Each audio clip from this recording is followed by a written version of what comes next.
Welcome back, band family. Before we get started today, I wanted to share with you kind of a cool app that I encourage you to get. It's totally free and it's available for Android devices as well as for Apple iOS devices. It's called Bandmate and it is a tuner. A tuner is a device that tells you what note you're playing. And Bandmate looks like this. When you first start up the app, there's two different controls you can adjust. The first is this little switch on the far right side. You can either have it select this, it looks like a hashtag on the bottom. That's a musical symbol we call a sharp. Or you can select the top symbol up there, which looks like kind of half of a heart with a line through it. That's called a flat. And I would switch it so that the flat on top is selected.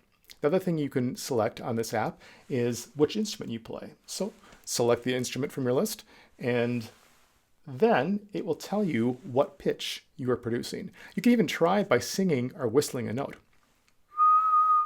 Oh, I guess that was an E flat. So check out Bandmate, and again, it's totally free for Android and iOS Apple devices. I've put a link to this in the resources folder on Schoology if you can't find it in the App Store for your device. Let's work on our embouchure. Embouchure, if you recall from our instrument fitting video, is the face you make to play an instrument. To work on our embouchure, you'll also need a mirror. It can be a small portable mirror like the one I have, or it can be a full-size mirror on the wall, whatever you have. The shape we want to make for any brass instrument, we start with what I call the M face. That's the same face you'd make if you were saying the letter M. Go ahead and do that now. M. Next, make the M face, but don't make any sound. And finally, let's have you blow air gently between your lips while maintaining that M face. Don't let your face change. That last part can be a little bit tricky because your lips might blow out in the middle, or you might find that you're making weird faces with your chin. So make sure that that M face doesn't change even as air comes out. Are you ready to make some sound? When you open your instrument case, you want to make sure that the instrument doesn't fall out and get damaged.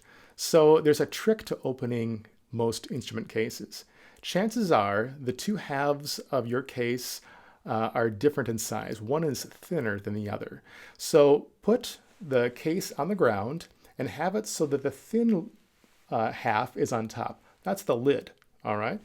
Unlatch the latches, open up the lid, and you'll see the instrument inside. Now be careful. I don't want you to start grabbing a bunch of parts and jamming them together. We'll do this one step at a time over the next several lessons. The only part you need for today is the mouthpiece. So find the mouthpiece. If the mouthpiece is inside of a box or a bag, you can take it out of the packaging and throw that packaging away. We're going to hold the mouthpiece in our right hand. That's the one over here. And we're going to hold the bottom of the mouthpiece with our thumb and first two fingers. The mouthpiece has this long skinny part, and that's called the shank. We're going to hold it at the bottom of the shank with our thumb and first two fingers of our right hand. Next, make the M face and press the mouthpiece right in the center. As you do that, double check it with a mirror and then blow air through the mouthpiece. But as you're watching in the mirror, don't let your face shape change at all. You'll notice too that when I bring the mouthpiece up to my face, the mouthpiece comes to me. I don't go to it.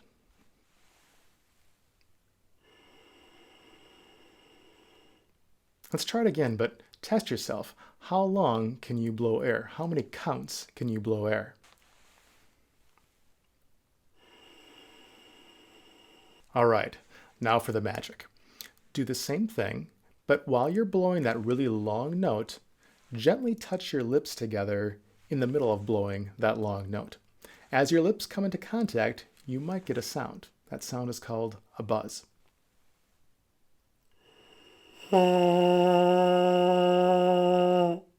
How'd you do? Were you able to get that sound in the middle when your lips gently touch together? This exercise we call air to sound. We actually play this exercise on a lot of different instruments. On a brass instrument, you could call it air to buzz because that's really the sound we get when our lips touch and they make that vibrating sound. So what I'd like you to do right now is pause the video, grab your mirror, try it several more times and see if you can consistently change from air to sound simply by bringing the lips together. Make sure you're in front of a mirror the whole time. You don't want your face to change shape at all as you do this. If you're having a hard time getting that buzz sound to happen, I've got some suggestions and some tips. First, make sure that your lips are gently touching together. If they don't touch together and you just get air, that means there's still an opening between your lips. The lips do need to touch. If you don't get any sound, but you also can't get any air out of the mouthpiece, that means that your lips are probably squeezing together really, really tight and no air and no sound is coming out. So you need to use just the right amount of pressure between your lips to go from air to sound. As always, don't let your face change shape as you're doing this. If your lips come out, in order for you to get a sound, you're buzzing the wrong part of your lips. It needs to be the M face as you buzz to get the correct part of your lips to buzz together. You might remember from the instrument fitting video, we can get a lot of different crazy sounds with our lips that are not instrument brass buzzing sounds. We need to have a very specific part of our lips touching together, and to figure that out, we just need to make the M face and it'll work. Another troubleshooting tip is to make sure that you are blowing lots of fast air. If barely any air is coming out of your mouth, you probably won't get a buzz. So use lots and lots of air. Another thing that can help is to make sure that your lips are somewhat wet. It helps some players, some others it doesn't. But if you're having a hard time, try licking your lips and that might help you out. Once you can consistently go from air to sound in the middle, the next exercise is called instant sound. Or if you're a brass player, I guess we could call it instant buzz. And what we're going to do is we're going to start buzzing from the very first moment that we blow.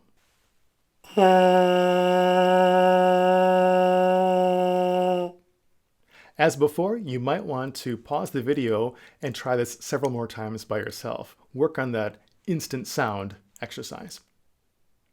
Once you can consistently do the instant sound exercise, we can try another game. This one's called the jet game. Think about an airplane or a jet plane. As it's flying overhead, you want to make sure that the airplane is very steady.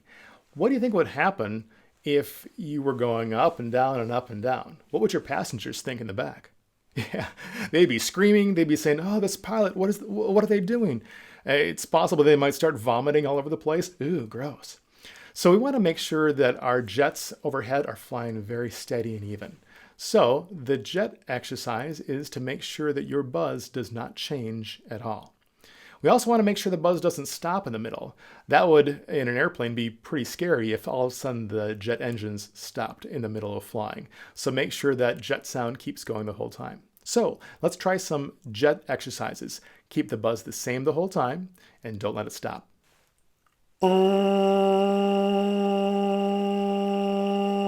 I'm going to do some bad jet sounds. You figure out what is wrong with this. Is the problem that the jet engines are stopping, or is the problem that the jet is going up and down and up and down? How about example number 1?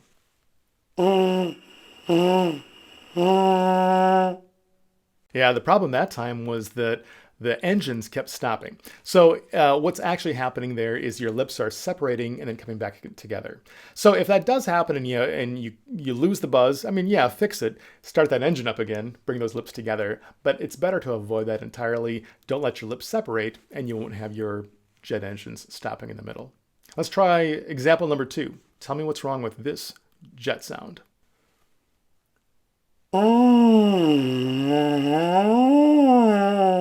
Yeah, the problem there was that the jet airplane was going up and down and up and down.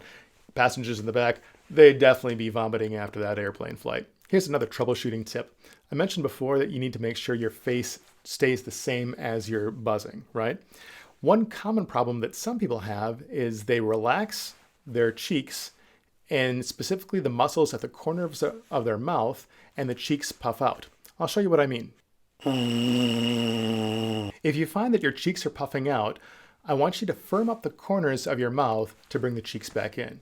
In fact, this is actually a really useful exercise for everybody to try, because by bringing your cheeks in after you've allowed them to puff out, you're finding the muscles that we call the corners. So try this now. Allow those cheeks to puff out and then bring them back in by firming up our corners right here. Did you notice something about the sound or the pitch that I was producing with those buzz sounds before and after I firmed up my corners? When I firmed up those corners, the pitch went higher. And that is actually the way we get higher notes. We simply firm up our corners. If you relax your corners, you'll get a lower note, but don't relax so much that your cheeks puff out. So the next jet exercise we're going to do is to do high jets and low jets. Try doing that same jet exercise, but this time squeeze the corners as you blow, and you'll find you're probably going to get a higher note than before. Here's a low jet. Here's a high jet. As with all of our jet exercises, we want to make sure that we are keeping it very steady and even. Don't let your jet go up and down. Pick an altitude. Either play a high jet or a low jet. Firm corners for the high jet, relaxed corners for the low jet. Are you ready for our last game for today's lesson? We're going to play something called dropping bombs, but I need your help to do this. I'm going to make the sound of a bomb dropping from really high going to really low. What I want you to do is when I point to you, I want you to make an explosion sound with your voice, like that, okay? So I'll make the dropping bomb sound, you provide the explosion. So now I'll teach you how I did that dropping bomb sound. It was kind of like I went from a high jet to a low jet, and I just didn't stop my air in between. So I firmed up my corners, and then I relaxed them, and I went from a high jet to a low jet. To make it even more extreme though, I also used my tongue position, or my tongue voicing. I'll tell you what I mean. Say T. Now say ta. Your tongue moves for those two, right? Try saying T-ya. As you say T-ya, your tongue starts high and then it drops down low. T-ya. Try it with me. T-ya. If you're not sure about that, you can also look in the mirror. T-ya. My tongue dropped as I went from E to ah. Now try breathing T-ya, like whispering it. T-ya. All right? The T tongue voicing helps you get high notes. The ah tongue voicing helps you get low notes. If you combine that with the corners, you're going to extend your range. So we'll start by firming our corners and saying T, then we'll relax our corners and drop our tongue to say ah. Watch. T-ah.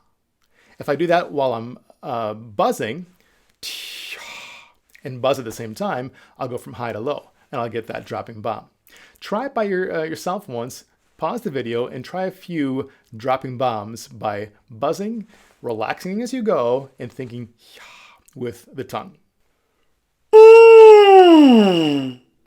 Now, I've been playing for a long time, so I'm able to do a dropping bomb that starts from very, very high and goes to very, very low. Because this is like literally your first lesson, your change of sound might barely move. It'll go from here to there. And in time, you'll get better at starting even higher and better at ending even lower. You get better by practicing. So your goal over the next couple days is every day, play some of these exercises and get better. The exercises I want you to practice every day, I'll use the mouthpiece. Start with air, then air to sound, and then instant sound. The instant sound is really the same thing as the jets, so try some of those. High jets and low jets, making sure that you don't change the sound at all as you do these jets, and making sure that the buzz doesn't go away. And then, for some extra practice, try some dropping bombs. And the explosion sound effect at the end, purely optional. I think it's fun though. I need to warn you about the rest of the instrument in your case. Don't try to put it together yet, and don't try to hold it, operate it, make sounds with it, launch it into space. Don't do anything with the instrument yet. And this is the hardest part about starting out band, because I know you're super excited. You want to just jam that whole instrument together. But that is not the Texas method. Think about it this way. Imagine I was the coach of a hockey team. And imagine this hockey team had players who had never played hockey before. They'd never even stepped out onto the ice before. Should I, at their first practice, put them in full equipment, send them out and tell them to play hockey? Or should I teach them how to skate first?